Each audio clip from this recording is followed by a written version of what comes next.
The playoffs are a couple weeks away, and everyone seems to have the same complaints. So let's address them all. It's rotations, it's Wendell Carter, and a whole lot more on today's episode of Locked On Magic. You are Locked On Magic, your daily Orlando Magic podcast, part of the Locked On Podcast Network, your team every day.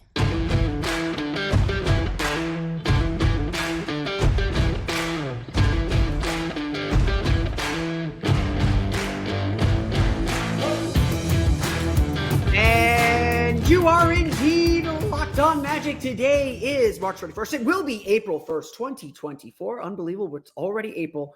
My name is Philip Rossman-Reich. I'm the expert and site editor over at OrlandoMagicDaily.com. Of course, follow me on Twitter at PhilipRR_OMD. On today's episode of Locked On Magic, we're going to hit all the hot button issues, talk all the things everyone talks on the internet, my takes on Wendell Carter, my takes on playoff rotations, and then we'll do a quick standings update and watch at the end of the show as we set the table for the week ahead. We're going to get to all that coming up here in just a moment. But first, we want to thank you again for making Locked On Magic part of your day every day. No matter when you listen to us, whether it's first thing in the morning, whether it's right when we upload, we truly appreciate you making Locked On Magic part of your day every day. Remember, there's a great Locked On podcast covering every single team in the NBA. Just search for Locked On and the team you're looking for, the Locked On Podcast Network. It's your team every day. Inevitably, at some point during every game, I get the same message. The same complaint. I have writers on my staff at Orlando Magic Daily. They're writing a little bit about this, and I'm all cool with having this discussion, and I think it's an important discussion to have. But inevitably, I will get someone that tells me Wendell Carter just doesn't cut it. You know, the Magic need to address the center issue, the center spot this summer. Wendell Carter isn't it, or Wendell Carter is a power forward. He's not a center.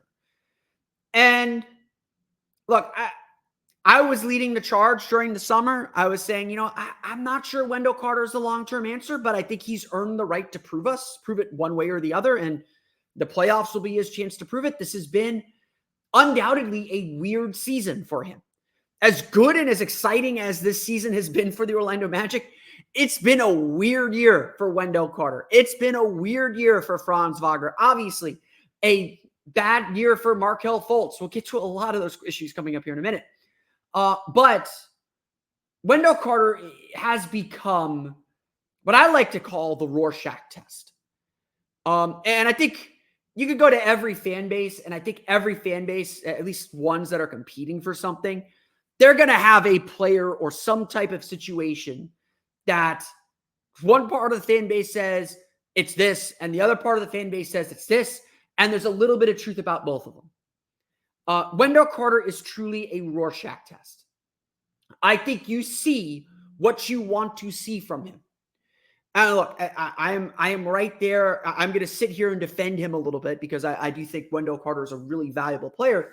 But I agree with a lot of the people who think that Wendell Carter is playing poorly and is part of some of the issues the Magic will have to solve as they try to climb the standings in the coming years. I do have concerns that can you win with a center who does not play above the rim? Carter struggles to finish around the basket. He's not an explosive athlete. He's not a crazy finisher at the rim, is a concern. He is shooting the fewest field goal attempts per game of his time with the Magic. He is scoring the fewest amount of points in his time with the Magic. His three-point shooting, you would think, okay, he's shooting less around the basket, he's shooting more threes. No, he's shooting slightly fewer threes than he did last year. And while his three-point percentage is up and he's had a career season from an effective field goal percentage standpoint, there's obviously more the Magic need. And look, I will repeat this several times over the next 3 weeks. We will know a lot more about this team 1 month from today than we know about them now. The playoffs are going to tell us everything we need to know. And as I continue to say, give Wendell Carter a playoffs. Let's see what he looks like in the playoffs. And again, the playoffs as a whole are going to tell this team and tell Jeff Weltman and this front office what can get fixed internally. What is, growing pains. Paolo made a lot of turnovers. He'll get better at that. And what needs to be fixed externally, shooting. What needs to be fixed externally? What needs to be added to this roster? And again, maybe that answer is Wendell Carter's not the answer. But I think simplifying things, or I think looking too far into the future, forgets what you're getting in the present. And making conclusions, like I'm big on this with a lot of people, making conclusions before it's time to make conclusions and sticking to those conclusions and not accepting new evidence, I think is a mistake too. I think as you know, again, we still got 7 games in a playoff series to draw whatever conclusions we need to draw. This is the roster that the Magic have. For better or for worse, this is their roster. And obviously, they are really successful. They've got 43 wins already. We're probably looking at a 47, 48 win season, maybe flirting with 49. This season has been beyond everyone's wildest dreams. It has been a successful season. There is no doubt about it. But look, Wendell Carter knows all this too. Wendell Carter talked to us after the game on Saturday and kind of admitted all the frustrations that we have, that fans have expressed. He feels them too. Maybe not, he's probably not reading your tweets, so don't tweet at him, please.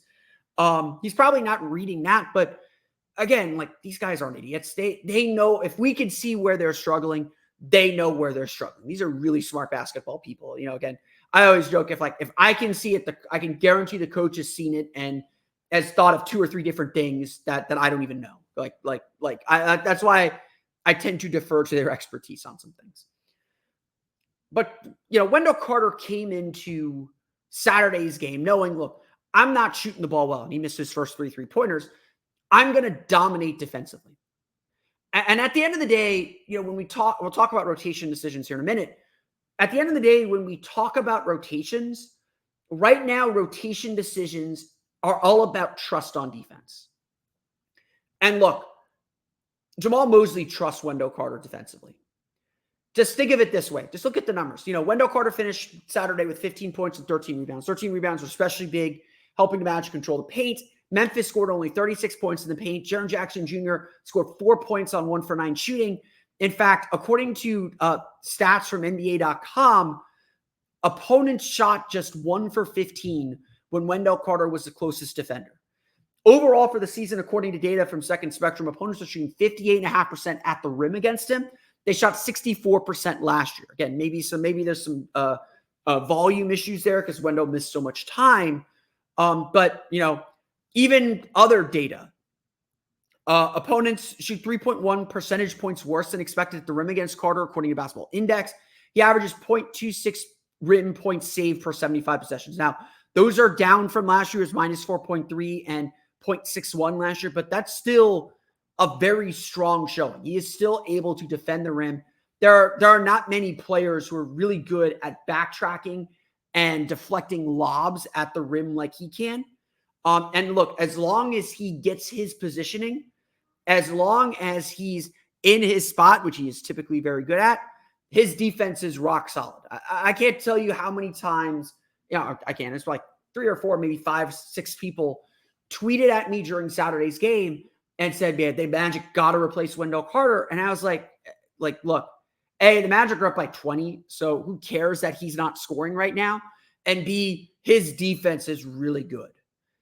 And, again, this is an eternal battle. I see all things on the Magic scale. I see all the things that people are talking about. And all of you are right. I want to stress that. Wendell Carter is really important to this team's defense. He is stable. He defends the rim. He's rarely out of position. He can get out and hedge really hard. He can defend a little bit on the perimeter. That's super valuable. His 3-point shooting, he's shooting a career best from 3 this year. It's like 39%. Cole Anthony calls him Mr. 40%. That threat of a 3-point shot, even at the low volume he's shooting at, is really valuable. It keeps the paint clear. And while I think that is part of the problem for him, is that he is spending too much time on the perimeter, that is maybe what the Magic are going for. Maybe a summer of getting better at that is going to make him the center they need. On the other hand, yes, I see it. When he is pinned deep in the paint on offense or defense, When he is crowded on offense, especially, he struggles to finish over shooters. He is not an above the rim center. And I do think that is something the Magic need. So you can see that you can see anything you want in Wendell Carter. And look, I'm not going to sit here and pretend he has been consistent this year. I'm a supporter. I like Wendell Carter. I think he's still really valuable and important to this team, but I'm not going to sit here and pretend he's had a good season. He has been okay at best, certainly inconsistent. And again, the worst case scenario is what people say is like, he's not the guy, move on from him now. And I'm not going to sit here and say that I think is 100% he's going to be back next year. That, this may be the window to trade him and get something of real value, go into free agency, go get a Nick Claxton, go get an RJ Hartenstein. There are options available if the Magic feel like they need to upgrade at center. But I would always say, and I've said this about so many players, Wendell Carter is good enough. Do not dump him. Do not trade him. Do not move on from him unless you have the better option lined up. Unless that better option is already in the bag, keep Wendell Carter. He is too good to let go, especially on that contract. But this is what I mean. He is the Rorschach test of this team. If you don't know what the Rorschach test is, it's those ink blots that you see kind of in stereotype therapy. No better help at today, I don't believe. He is that Rorschach test. Everybody sees what they want to see in him. And those who want a more traditional back to the basket, kind of rim protecting, shot blocking center, he's not quite that. Those who want a pure stretch five, he's not quite that. He's a little bit of it all. And that was maybe the rap on him coming into the draft. He's kind of turned into what everyone thought he was going to be on draft night. Maybe realizing more of that potential, certainly than he did in Chicago. But Wendell Carter kind of is what he is. And for better or for worse, he's kind of everything. That's not the only issue, though, the Magic have as they head into the playoffs. We're going to talk about preparing the Magic for playoff rotation, something they haven't quite done yet. We'll get to some of the issues Jamahl Mosley will have to face coming up here in just a moment. But first, it's time for a quick word from our friends over at Prize Picks. Prize Picks is America's #1 fantasy sports app with more than 3 million members. It is the easiest and most exciting way to get in on all the action while you watch your favorite sports and players. All you have to do is just pick more or less on 2 or more player stats and watch the winnings roll in. There are so many daily fantasy sports games out there, and Prize Picks is the daily fantasy sports game that I choose to play. Yes, it helps that they sponsor the show, but look, they're not in Florida anymore, and I am ticked off about it because Prize Picks was my go-to. I hate those games with the complicated scoring systems, the complicated salary caps, and going up against sharks, going up against people who know what they're doing and are going to beat you. You're just happy to get your money back. With Prize Picks, that was never the case because with Prize Picks, you get to pick who you play and who you watch. You get to pick more than or less than. It's that simple. Could not really be any simpler. And look, March may be over now, but the biggest moments in college basketball tip off the month of April. Be a part of the action on Prize Picks for both men's and women's college basketball. Big Monday in women's college basketball. If you have the option to play Prize Picks is the place to get in on the action. Prize Picks also offers injury insurance so that your entries stay in play even if one of your players gets injured. For basketball games, if you have a player who exits the game in the first half and does not return in the second, Prize Picks will have your back and not count that as a loss. That just makes it even easier for you to win. Download the app today and use code LOCKEDONNBA for first deposit match of up to $100. Again, download the app today and use code LOCKEDONNBA for first deposit match of up to $100. Prize Picks, pick more, pick less. It's that easy. We want to thank you for making Locked On Magic part of your day every day. Be sure to check out the Locked On Sports Today 24/7 streaming channel. It is getting to be that time when we're trying to follow everything going around in the NBA. We're really trying to follow everything going around in the sports world. And you could switch on Fox Sports and ESPN, but all they're going to do is yell at you. They're not going to actually give you any insight. They're not going to give you some great insight or the local knowledge. That's what you want. You want the local knowledge. You want the insider knowledge. That's why you come to Locked On Magic, I assume, because I'm at every game. I'm getting ready for a road trip this week. I'm at every home game at least, being on the floor, on the ground with the team. That's what Locked On Sports Today gives you without all the shouting that comes with TV. Locked On Sports Today is a free 24/7 sports streaming channel programmed for you every day to bring you the biggest stories in sports without all the screaming. Locked On Sports Today brings you can't-miss analysis, opinions, and news streaming 24/7 on YouTube or the free Amazon Fire TV channels app. That's part of the Locked On Podcast Network, your team every day. We are getting closer and closer to the playoffs. Like, we all see it. We talk about it every day. The results of the games we're seeing, and the results are really, really important. We'll get to standings watch here in a minute. Results are really, really important, but it's also now about getting ready and being in a playoff mode. The players say it all the time. Our goal is to play our best version of basketball, be the best version of ourselves in March, in April, heading into the playoffs, heading into these most important games. And again, this team is still learning how to do all that. We went through some of the growing pains last week. Saw a good bounce back Saturday, hoping for another really strong game Monday before the Magic finish off with 5 of their final 7 on the road. Again, 5-3 homestand is super important. 4-4 homestand, certainly a loss to the Blazers is not good. The Knicks, we'll get to standings watch here in a minute, but the Knicks losing to the Spurs and then taking a loss to the Thunder, that makes them feel like they're a game behind. Now they're actually this game up on the Magic for 4th. So the Magic are kind of right back in the thick of things. They got to take care of their business. But we are beginning to think, and I think even Jamahl Mosley has said as much, we are beginning to think, what does this look like in the playoffs? What does this team do? How does this team react? How does this team perform in the playoffs? And one thing that, frankly, we haven't seen, one thing that just hasn't happened yet, is we are not seeing a playoff rotation. If there is some frustration from the 3 losses last week to Sacramento, to Golden State, to the Clippers, it's that it still felt like a regular season game, for lack of a better way to phrase it. There are still minutes where Paolo, Banchero, and Franz Wagner are both off the floor. Jonathan Isaac is still seemingly being held with kids' gloves. He certainly played a lot more in the game against the Kings. But even the game against the Clippers, it felt like Jamahl Mosley was still kind of using regular season principles. And look, it's still the regular season. That might be fine. He may be focused more on preserving bodies, not stretching guys too thin at this stage. I'm not expecting Paolo and Franz to be playing 38 minutes yet. Paolo's hit 38 a few times here and there. Franz is still hovering around 33, 34. Those 2 guys are going to have to be at like 38, 39, maybe even 40 minutes when we get into the playoffs. And they haven't done that yet. That hasn't been tested yet. I will give Jamahl Mosley this much credit. He has played Jonathan Isaac as a backup center.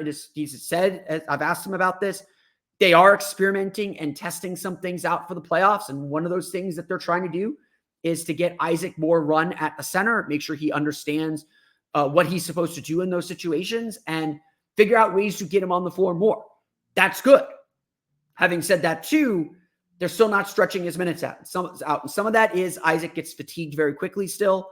He is, his stamina is still not quite there yet. If you remember the Sacramento game, he did play 10 straight minutes in the 3rd and 4th quarter of that game. But first half, he played 8 straight minutes. He fouled to get himself out of the game because he was gassed. He was tired. That's still an issue. That may be why Jonathan Isaac isn't playing a ton of minutes. I think a lot of Magic fans probably think and suspect Markelle Fultz will not be in the rotation when we get to the playoffs. That may be the case depending on how things go. But look, I will give Jamahl Mosley this much credit. I think that he comes into every game with a rotation plan that he sticks to. And the first half, he sticks to that rotation plan. They go through kind of that same motion. And even into the 3rd quarter, that kind of first time they break the group, I think he sticks to that rotation. But I do give Jamahl Mosley this much credit. This is the way it's always been with him, to be perfectly honest. If something is really working, he will stick with it. And he will maybe not manipulate it effectively, because I don't think he did that in the Sacramento game. I think that was one of the reasons why they lost that game. He got 10 straight minutes from Jonathan Isaac, and then took him out for a minute, 2 minutes, and the game kind of flipped with Isaac out of the game, but he knew he needed to get Isaac rest. That's a live and learn thing. That's a feel thing. That's really tough to judge.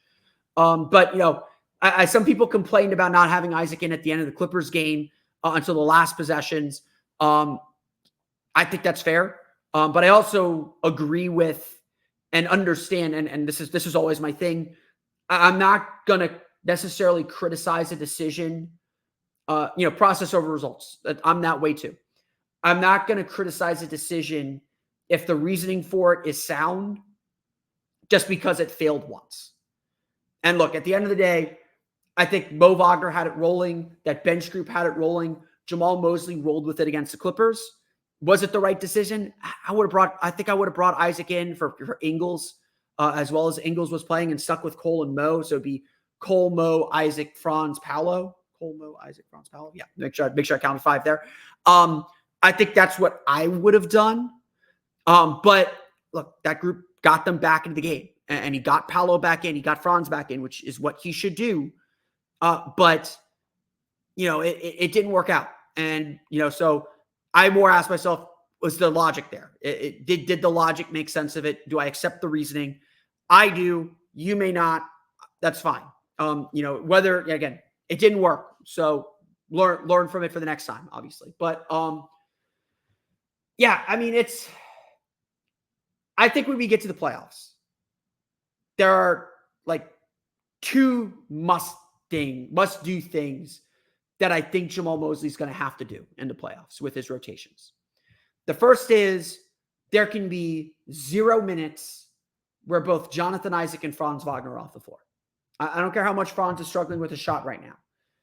One of the Magic's 2 star players needs to be on the floor. I will give you Jalen Suggs too.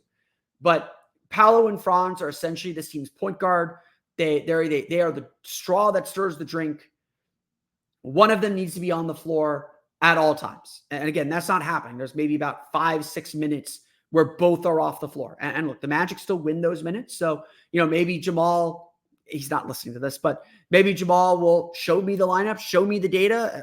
Maybe I'll go look up the data and say, hey, those lineups work. I'll be like, okay, that's great.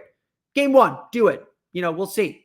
But I think something like that's got to have a quick hook.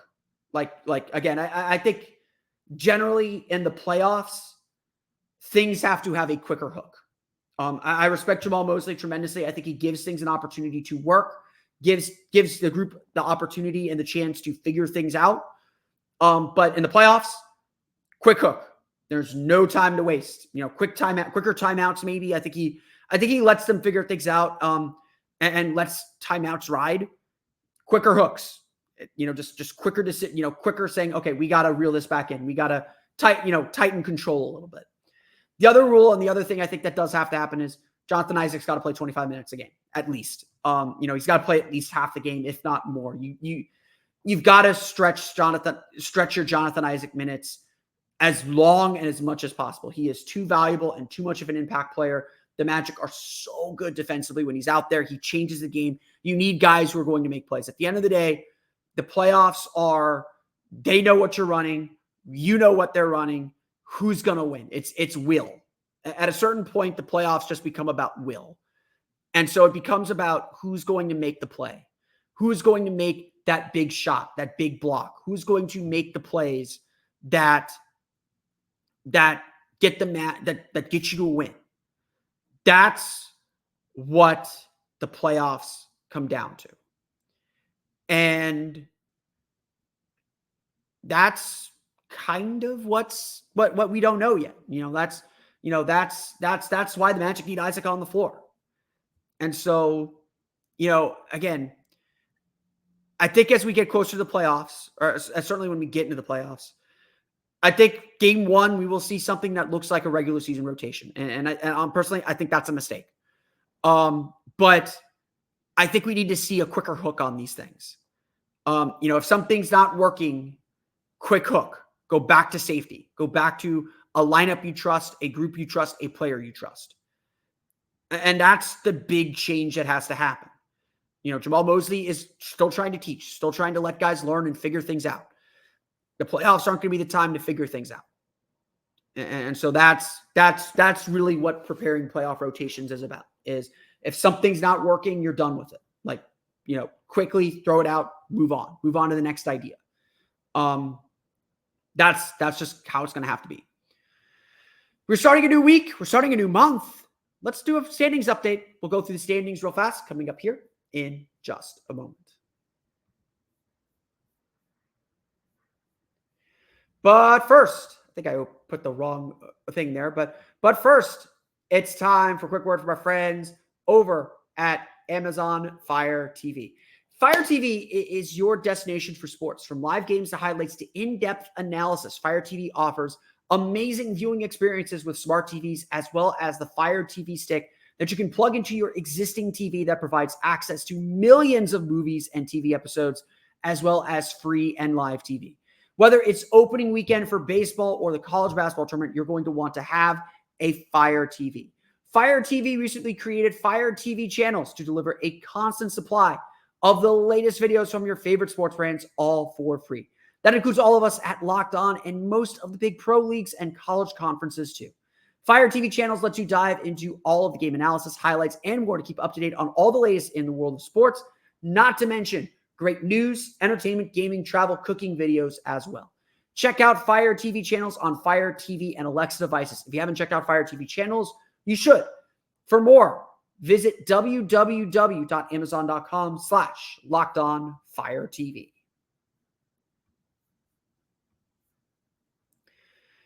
We are starting a new month. We are starting a new week. And, the Magic are getting ready to go on the road. The homestand closes Monday night against the Portland Trail Blazers.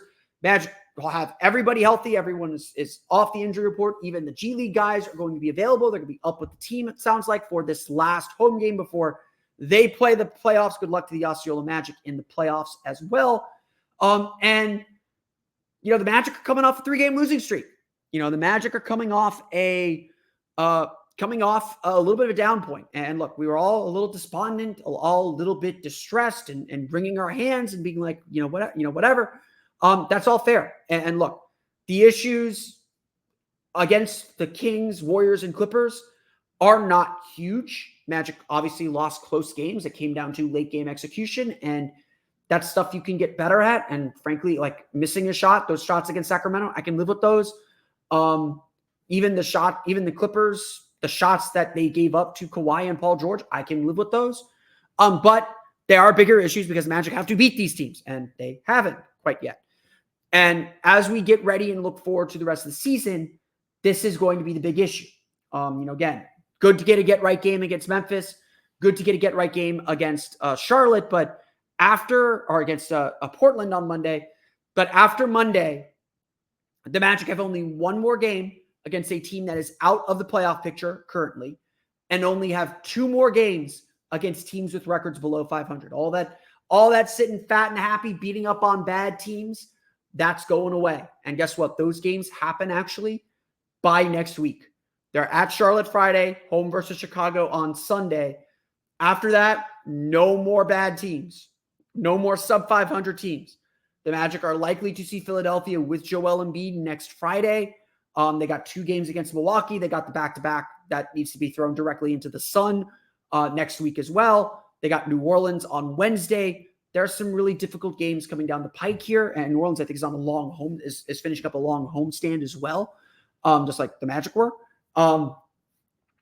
There's a lot that's going to happen. But having said all that, despite the Magic's losing streak, despite the struggles that they had, they really find themselves in the exact same spot they were a week ago. They find themselves really in a good position to still be in the fight for the 3 seed. Now, it's not going to be easy. I'm not going to sit here and pretend that it is. Orlando is 43-31. They are a game behind New York at 44-30. The Knicks lost to the Thunder tonight, Sunday night, on a Shai Gilgeous-Alexander jumper. And they are a game and a half back of Cleveland, who got rocked by Denver. Cleveland's out west right now because of the NCAA tournament being in their building, the women's tournament being in their building. So they're on the road. They're on a West Coast road trip. Let me just make sure I have their road trip correct here. Make sure I'm correct on that. Yeah, they're on the road. They've started the road trip tonight at Denver, at Utah, at Phoenix, at Lakers, at Clippers. So, for the next week, their road looks tough, and then they finish with 3 at home. Cleveland's 4-6. They did just get Donovan Mitchell back, so they might get they might improve. But look, Orlando and New York are still very much in the running for the 3 seed. Orlando is also a game and a half up on Indiana. They have a game in hand on Indiana. They played one fewer game than Indiana at this point. Indiana also, I believe, has a pretty tough schedule. Let me pull up their schedule here. Indiana is also their schedule's not tough, actually. They got 2 games against Brooklyn coming up. They get the Thunder and then the Heat, and then finish at Toronto, at Cleveland, home versus Atlanta. So, we're not out of the woods yet. But here's your standings update. Here's your real standings update. The Magic, with the win on Saturday and with Atlanta's loss to Milwaukee, has officially clinched at least the 8 seed in the Eastern Conference. Chicago cannot pass them. They're 36-39. The most wins they can have is 43. Orlando's won the season series. Chicago cannot pass them. So Orlando is guaranteed to be at least top 8. They're in the 7-8 game at minimum. If you're looking for some perspective, the Miami Heat are currently 41-33. So the most wins that they can have is 48. Or 48? No, sorry, 49. That means the magic number for the Magic to clinch the Southeast Division, really, really important, by the way, and finish in the top 6 is 7 with 8 games to go. 7 means 7 Magic wins or 7 Heat losses, any combination of those two. For some perspective on that, if the Magic go 5-5 or go 4-4 the rest of the way, so if they get to 47 wins, again, 4-4 is very doable. Portland, Charlotte are 2 wins, should be 2 wins. You find 2 more somewhere the rest of the way, and the Magic are capable of winning these games. Let's not pretend otherwise. Find 2 more wins, you're at 47 wins. Very, very possible. I expect that at minimum. I expect better than that, but I expect that at minimum. For Miami to get to 47 wins, they would have to go 6-2 the rest of the way. They beat Washington tonight. They would have to go 6-2 the rest of the way. That's not impossible. But the odds of Miami catching Orlando are, I wouldn't say remote, but difficult. And look, Miami's schedule is tough. They play the Knicks on Tuesday in Miami Kaseya Center. They play the Sixers, and I don't think Embiid will be back by Thursday, but that's there. Then they go to Houston, to Indiana, to Atlanta. They do finish with Dallas on the 10th, and then 2 games against Toronto. So again, 2 losses.